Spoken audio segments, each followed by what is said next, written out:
दे दे लो इसे चलाओ। अब्बा से टेंशन फ्री, महीने में एक बार रिचार्ज करना अब्बा का।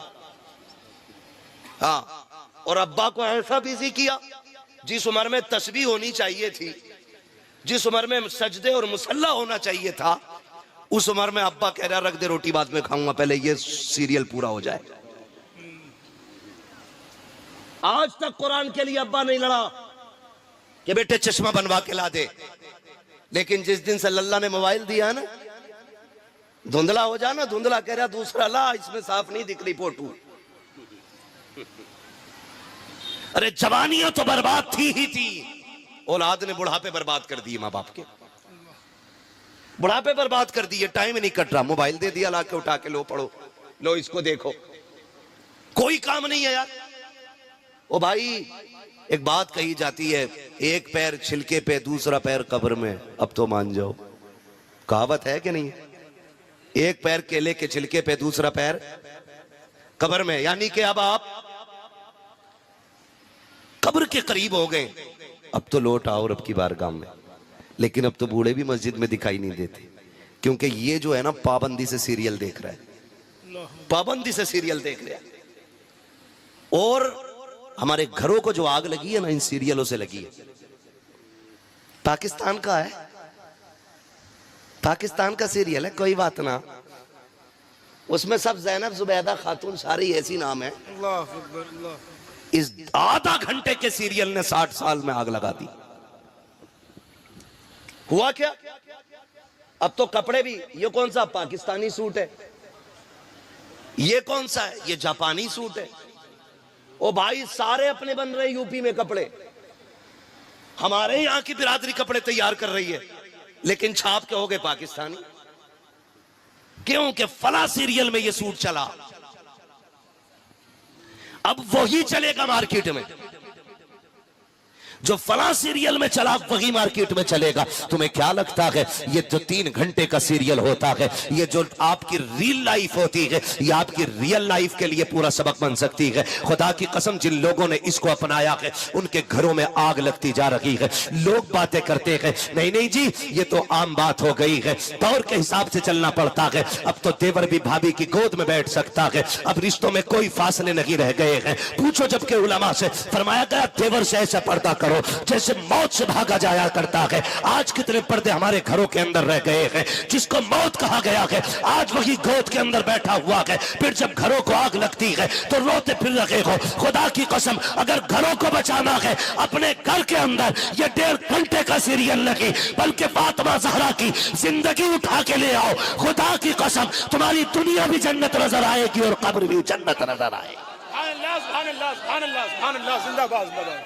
या रसूल अल्लाह, या रसूल अल्लाह, जिंदाबाद, अल्लाह अकबर, या रसूल अल्लाह, सुभान अल्लाह, सुभान अल्लाह। तरबियत का ख्याल करो। दूसरा काम है बच्चियों की तरबियत, बच्चियों की तरबियत। और तरबियत कैसे की जाती है? तरबियत कैसे की जाती है? सुने कभी गौर से, पढ़े खातून जन्नत को। हाँ, एक दिन सैयदा ज़ैनब रज़ी अल्लाह तआला अन्हा कुरान पढ़ रही थी, आवाज थोड़ी तेज हो गई। खातून जन्नत सैयदा फातिमा ज़हरा ने बेटी की कलाई पकड़ के कहा था, ज़ैनब, औरत की आवाज भी का भी पर्दा होता है। मेरी बेटी भले कुरान पढ़ रही है, लेकिन ये आवाज घर के बाहर नहीं जानी चाहिए। सुभान अल्लाह, सुभान अल्लाह। ये कौन तरबियत कर रहा है? खातून जन्नत तरबियत कर रही है अपनी बेटी की। खातून जन्नत, बेटी, औरत की आवाज का भी पर्दा होता है। जब आपने ये तरबियत की तो जमाने ने देखा है। खुदा की कसम, करबला के रेगुजार से लेकर के यजीद के दरबार तक खातून जन्नत को आप पढ़ लीजिए। खातून जन्नत की बेटी सैयदा ज़ैनब को आप पढ़ लीजिए। खानदान तो लुटा है, लेकिन किसी ने आपको बेपर्दा होते हुए नहीं देखा। पूरा खानदान शहीद हो गया है, लेकिन किसी खैर महरम ने सैयदा ज़ैनब की सही आवाज नहीं सुनी थी। यहां तक कि यजीद के दरबार में भी जब सैयदा ज़ैनब खुतबे के लिए खड़ी हुई थी, एक नाबीना साहबी खड़े होके कह रहे थे, और यार बताओ तो सही, लगता है अली आ गए हैं, मुझे अली से मुलाकात करा दी जाए। किसी ने रोते हुए कलाई पकड़ा, कहा बाबा क्यों कह रहे हो, कहा देखते नहीं हो ये जो खुतबे की आवाज है ये तो अली की आवाज लग रही है। कहा ना बाबा ये अली की आवाज लगी, बल्कि अली की शहजादी ये ज़ैनब की आवाज है। कहा ये कैसे बदल गई, कहा इसलिए ज़ैनब ने आवाज बदल दी ताकि किसी गैर महरम के कान ज़ैनब की असली आवाज को सुन ना सके। इसे पर्दा कहते हैं। जिंदाबाद जिंदाबाद जिंदाबाद। और तेरी बेटी आकर के सीरियल पे बैठ गई, आके कैमरे के आगे बैठ गई। $5000 आ रहे मेरी बेटी के, आग लगे इन डॉलरों में। दिल के फपोले जल उठे सीने के दाग से, इस घर को आग लग गई घर के चराग से।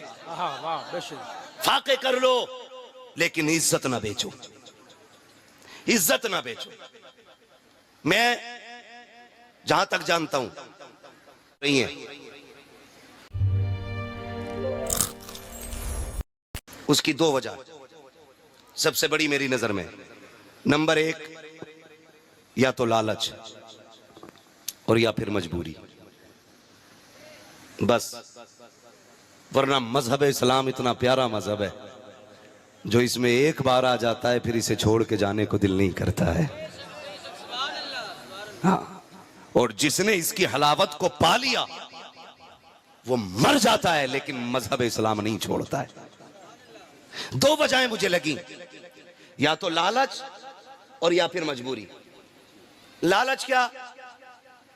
लालच ये है कि जो लालच देते हैं कि चलो भाई गाड़ी है हमारे पास, बंगला है, होटल है, जहां चाहोगी वहां घुमाएंगे, अगर तुम इनमें रहोगी तो क्या कर सकती हो, तुम कहीं नहीं जा सकती हो, 4 दीवारी में रह जाओगी, और आओ चलो हम तुम्हें दुनिया दिखाते हैं।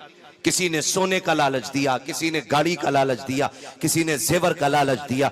ए मेरी बहन, ए इस्लाम की शहजादी, सुन तो मेरी बेटी कान खोल करके, दुनिया की कोई भी दौलत तेरी इज्जत की कीमत नहीं बन सकती है। अल्लाह ने जितनी बड़ी इज्जत तुझको अता की है, सारी दुनिया का सोना एक पल्ले में रखा जाए और किसी गरीब की बेटी की इज्जत को एक पल्ले में रखा जाए, फिर भी एक गरीब की बेटी की इज्जत का बदल पूरी दुनिया का सोना नहीं बन सकता है। ये तेरी इज्जत का कमाल रब ने अता किया है, ये इज्जतें तुझे रब ने दी थी, तो बेटियां चली जाती हैं जेवर छोड़ करके। मेरी बहन बेटी कान खोल के सुन लेना, ये दुनिया की जिंदगी 4 दिन की है। कितने दिन जी लोगी? 60 साल, 70 साल, 80 साल, 100 साल, मौत सभी को आनी है। एक दिन सभी को मर जाना है, कोई यहाँ नहीं रखेगा, तुमको भी चले जाना है। ए मेरी बहन कान खोल के सुन, अगर फाके करने पड़े अल्लाह की रजा के लिए फाके कर लिया करो। अगर एक जोड़ी कपड़े में जिंदगी गुजारनी पड़े, एक जोड़े कपड़े में जिंदगी गुजार लो। अगर एक जोड़े कपड़े में जिंदगी गुजारोगी, जन्नत के अंदर तुम्हारी खूबसूरत ड्रेसें मौजूद है। अगर तुम फाके करके जिंदगी काट लोगे,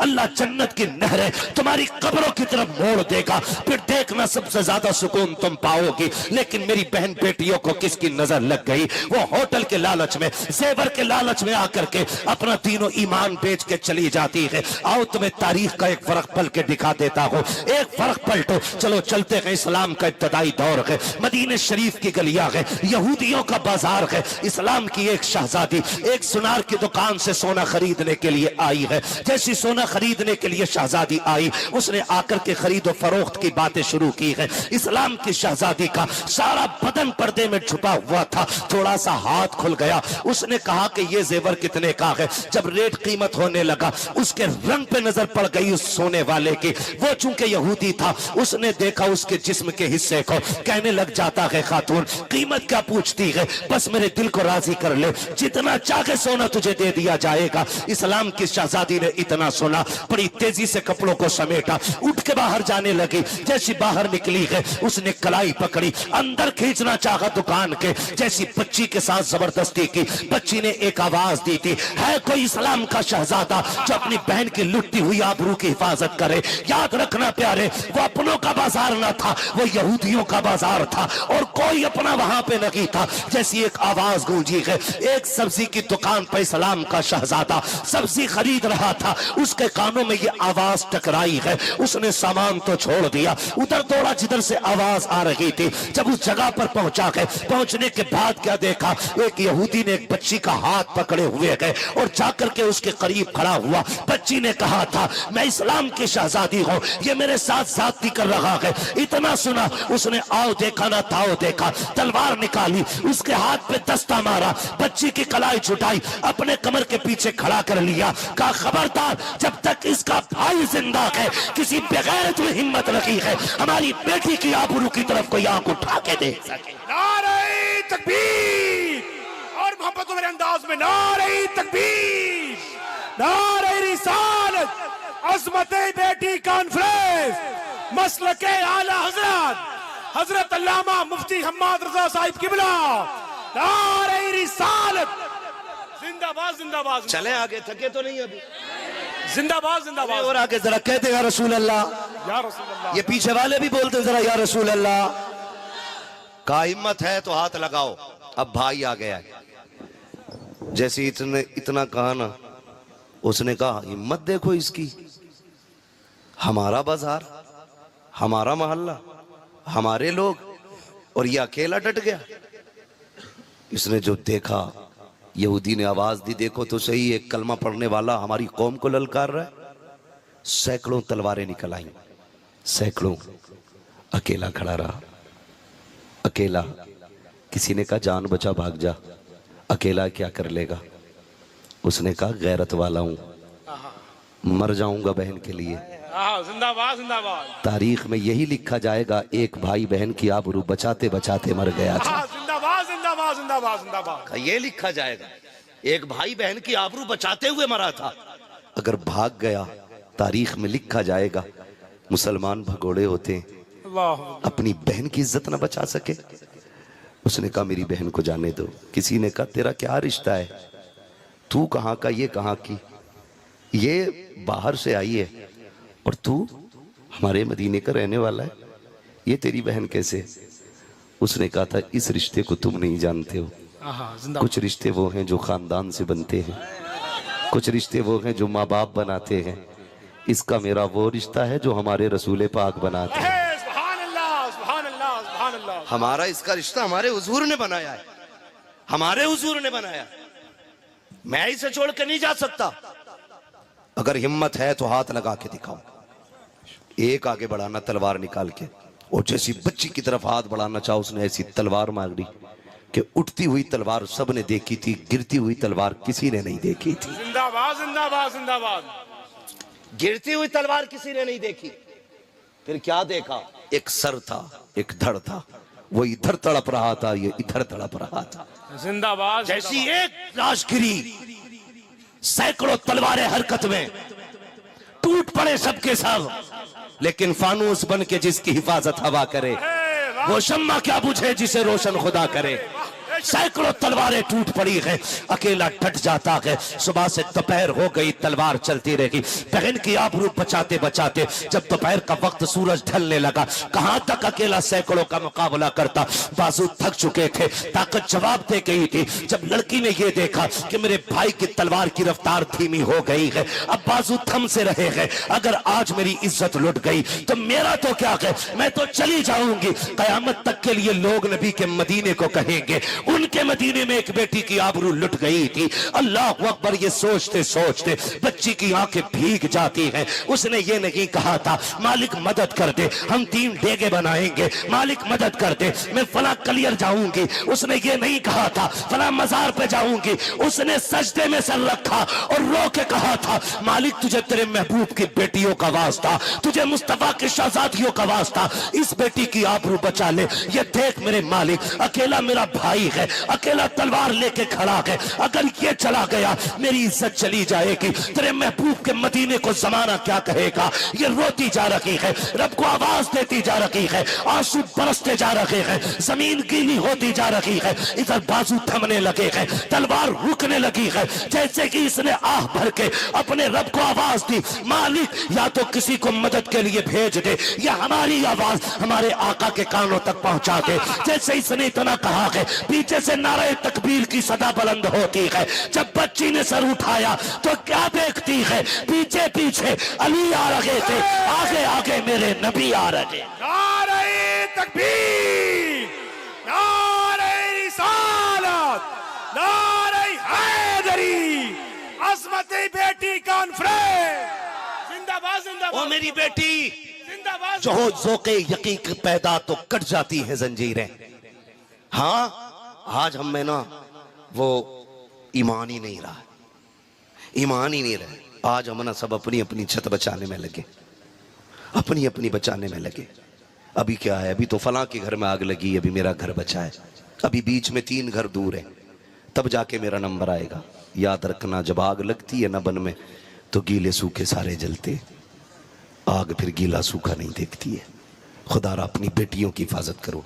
मेरी बहन, तुम ना इसी किरदार को अपनाने की कोशिश करो, इसी किरदार को अपनाने की कोशिश करो। जमाना जानता है, तुम हुजूर के हो जाओ, कायनात तुम्हारी हो जाएगी, कायनात तुम्हारी हो जाएगी। तो बेटियों की तरबियत भी अच्छी करनी है, तरबियत भी अच्छी करनी है। दूसरा काम, एक काम हो गया नाम अच्छा रखना है, दूसरा काम तालीम और तरबियत ये अच्छी देनी है, तीसरा काम है इज्जत के साथ बेटी को रुखसत कर देना है। ठीक है जी, ये तीसरा काम बाद में आता है, बेटी को इज्जत के साथ रुखसत करना है। बात अगर रुखसती पे करें तो एक बात मैं कह दूं, एक लालच हो गया, एक मजबूरी है। मजबूरी क्या है? जिनकी उम्रें हो गई हैं और निकाह के पैगाम नहीं आ रहे और जिंदगी यूं गुजारना मुश्किल है, तो फिर वो बेटियां ज्यादातर ऐसी होती हैं उनमें से जो मजहब छोड़ जाती हैं। इसका जिम्मेदार कौन है? इसका जिम्मेदार कौन है जो बेटियां मजबूरी में मजहब बदल रही हैं? इसके जिम्मेदार हैं हम लोग, बुरा ना मानना, हम लोग। इसलिए कि अल्लाह ने 4 बेटे दे दिए तो उंगलियों पे गिन रहा है, 10 लाख इस पे मिलेंगे, 10 इस पे मिलेंगे, वो वाला डॉक्टर बन गया उस पे 15 मिल जाएंगे, वो इंजीनियर है उस पे 20 मिलेंगे। गुड़ा भाग कर रहा है, हराम का पैसा रखा, लूट ले जाके। हाँ, इतनी डिमांडें बढ़ गई, डिमांडें। और गरीब बाप करे क्या यार? बेटी पालना आसान है? लोग कहते हैं क्या दिया है उसने? यार बेटी दे दी, और क्या चाहिए था? आप जानते हो बकरीद आ रही है ना, बकरीद, बकरीद में क्या होता है? क्या होता है बकरीद पे? ये बच्चे बोल रहे हैं, बड़े भी बोल सकते हैं। इसमें क्या होता है? कुर्बानी। बकरीद पे क्या होता है? कुर्बानी होती है ना। उसमें ऐसा भी होता है, कुछ लोग 6 महीने पहले बकरा ले आते हैं, कुछ 2 महीने पहले, कोई साल भर पहले, कोई पालता ही घर में है ना। तो जब कुर्बानी के लिए बकरा जाता है ना, तो उसको भेजते हुए या बेचते हुए या कुर्बान करते हुए ना ख्याल आता है ना, आता है कि नहीं? आता है ना। क्योंकि हम अगर 1 महीने के लिए जानवर खरीद लेते हैं, हमें उससे मोहब्बत हो जाती है। फिर एक बाप तो अपनी बेटी को 20 साल पालता है। अगर तुम्हें बकरा प्यारा हो सकता है तो बाप को बेटी कितनी प्यारी होगी। लोग कहते हैं क्या दिया है? लोग ना, तुम किसी से कबूतर लेने चले जाओ ना फ्री में, कबूतर इतना सा होता है। कितना बड़ा होता है कबूतर? इतना बड़ा होता है ना। कितना बड़ा होता है कबूतर? इतना होता है ना कबूतर। आप एक कबूतर किसी से लेने चले जाओ, वो फ्री आपको नहीं देता। बाप का एहसान मान यार, 18 साल की 6 फीट की बेटी तेरे हवाले कर देता है और तुझसे कुछ बदले में नहीं लेता, कुछ बदले में नहीं लेता। फिर भी कह रहा 10 लाख लूंगा। और गुस्सा तो उन बेगैरत बापों पे आता है जिन्होंने पूरी जिंदगी में 2 कमरे बनाए होते हैं। कितने कमरे? जोर से बोलो ताकि गैरत आए। 2 कमरे बनाए होते पूरी जिंदगी में और जहेज की इतनी लंबी लिस्ट लिए घूम रहा होता है। जहेज की लंबी लिस्ट लिए घूम रहा होता है, ये भी चाहिए ये भी चाहिए। जहेज आया ना तो दीवान द्वारे में पड़ा है, समझ रहे ना? दीवान द्वारे में, सोफे गेट पे और बेड जो है सिर्फ कमरे के अंदर है, बाकी अलमारी अंदर है। घूमने सुमने वॉशिंग मशीन सारी धूप में। मुखिया ये क्यों? जगह ना रही अंदर, जगह नहीं रही। बेगैरत जब औकात नहीं थी तेरी इतनी तो कम से कम भीख तो दामन के हिसाब से मांगता। अगर भीख भी मांग रहा था अपनी औकात देख के मांगता। बहुत बड़ा पैगाम, जिंदाबाद जिंदाबाद। एक भिखारी आया बादशाह के दरबार में, गालिबन शेख सादी शिराजी ने लिखा है। उसने आके कहा कि 1 रुपया दे दे, तो बादशाह ने कहा नहीं दूंगा, मुझे गैरत आती है। उसने कहा फिर पूरी सल्तनत दे दे, तो बादशाह कहने लगा अब तुझे गैरत आनी चाहिए। कहा ये कौन सी बात? कर रुपया देना ये मेरी शान के खिलाफ है और पूरी हुकूमत ले लेना तेरे जैसे बेगैरत की शान के खिलाफ है। जिंदाबाद। समझ रहे ना? तो कम से कम इतनी तो गैरत आनी चाहिए। अपना घर नाप के जाता कि मैंने 20 साल में सिवाय घर बनाने के कुछ नहीं किया है, तो लिस्ट भी हिसाब से बनाऊं। तो ये औकात होती है इन लोगों की, रखने घर में जगह नहीं होती। और सबसे पहले घर में कुरान आता। अल्लामा जरी साहब, अब सबसे पहले कुरान आता तो अम्मा देख के करी ये क्या है? कुरान है ये। तो कह रही है कि पहले से तो 2 कुरान रखे थे, पहले से ही तो रखे हैं, तो उन्हें कोई न पढ़ता। ये सास कह रही है बेगैरत कि 2 कुरान पहले से रखे, इन्हीं की क्या जरूरत थी? इन्हें मस्जिद में पहुंचवा दो, मस्जिद में पहुंचवा दो। ये कितना बड़ा अलमिया है। घर के अंदर 5 मेंबर है ना तो मोबाइल 6 है, लेकिन कुरान एक ही है। चलाने के लिए मोबाइल अलग अलग चाहिए और एक कुरान को 6 लोग भी नहीं पढ़ते, वो भी महीने महीने रखा रहता है। उसमें भी सास कह रही है क्या जरूरत थी इसकी? ये आवाज किधर से आ रही है? माइक है क्या उधर कोई? ये इसकी क्या जरूरत थी? सारी चीजें रख ली घर में, कुरान की जरूरत का पता नहीं है। इसलिए कि सास ने न खुद पढ़ा है कुरान, न बेटियों को पढ़ा है। कुरान घर में आता है तो मुसीबत आती है। फिर वैसे पूछती है फ्रिज है माशाल्लाह इस कोने में रख दो, ये क्या वाशिंग मशीन माशाल्लाह उस कोने में रख दो, इसमें क्या तुम्हारा पानदान ये भी रखो, इसमें क्या अब्बा का हुक्का ये भी रखो।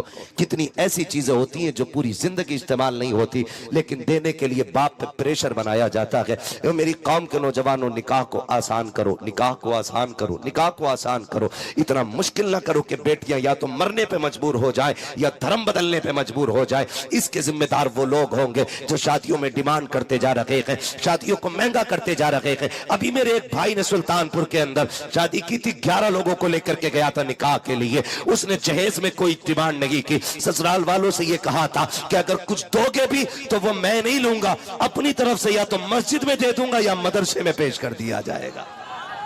जिंदाबाद जिंदाबाद जिंदाबाद। जाओ जाके देखो वो जिंदा है अब भी, उसे मौत नहीं आई,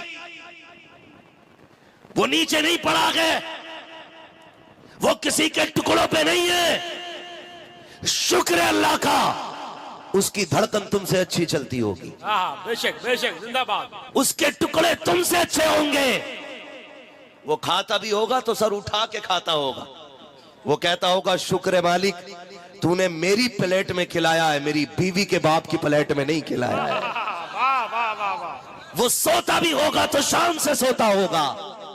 मालिक एहसान है तेरा, तूने मुझे बीवी के बिस्तर का मोहताज नहीं किया, तूने मुझे मेरे बिस्तर का मोहताज किया है। ये बेगैरती नहीं है? लल्ला की शादी में अभी 16 साल है, अब्बा आज से ही खाट की पट्टी जोड़ जोड़ के बिछा रहा, बेड मिलेगा उसे। प्लास्टिक की कुर्सी तोड़ तोड़ के नई पुरानी कर ली, सोफा नहीं खरीद रहा, लल्ला को जहेज में मिलेगा। बाइक नहीं खरीदते, जहेज में मिलेगी। ये बेगैरती है हमारी। और मेरे भाई, निकाह इतने आसान कर दो ताकि गरीब से गरीब बेटी भी कहे शुक्र मालिक हुजूर की उम्मत में पैदा किया गया। यहाँ कोई किसी का बोझ बना नहीं करता गए, बल्कि एक दूसरे का बोझ उठाया करते हैं। सुभान अल्लाह, सुभान अल्लाह। ऐसा माहौल बनाओ, ऐसा माहौल बनाओ कि निकाह आसान हो जाए। करेंगे इंशाअल्लाह, इंशाअल्लाह करेंगे इंशाअल्लाह। बताओ, ससुर के देने से, खुदा के देने से भला होता है, तो फिर क्यों मांगते हैं ससुराल जाकर? हैरत होती है। अब्बाओं से गुजारिश है, अब्बाओं से मेहरबानी करो, अब्बो तुम जो लिस्ट लिए घूम रहे हो ना कि बेड ये वाला होना चाहिए गाड़ी, तुझे एक दिन भी बेड पे लेटने नहीं देगा तेरा लल्ला। सही है। हाँ हजरत, एक दिन बाइक पे नहीं बैठाता इसे। और अब्बा मर गया बुलेट के लिए, बुलेट ही चाहिए, कुछ हो ना हो गाड़ी चाहिए, चाहे तेल डालने का पैसा ना हो, गाड़ी चाहिए। ये कंडीशन हमारी कौम की है। तुम हुजूर के तरीके को अपनाओ, जिंदगी इतनी आसान हो जाएगी कि तुम सोच भी नहीं सकते हो, सोच भी नहीं सकते हो। अल्लाह जिंदगी इतनी आसान कर देगा, आप सोच भी नहीं सकते। इसलिए आज फातिमा बेटी की विलादत की खुशी में ये जश्न है। आज इस फातिमा के नाम की वजह से उस फातिमा का सदका लेके जाओ और ये अहद करके जाओ, हम शादियां मुश्किल नहीं करेंगे, शादियां आसान करेंगे। करेंगे इंशाअल्लाह आसान, इंशाअल्लाह करेंगे आसान।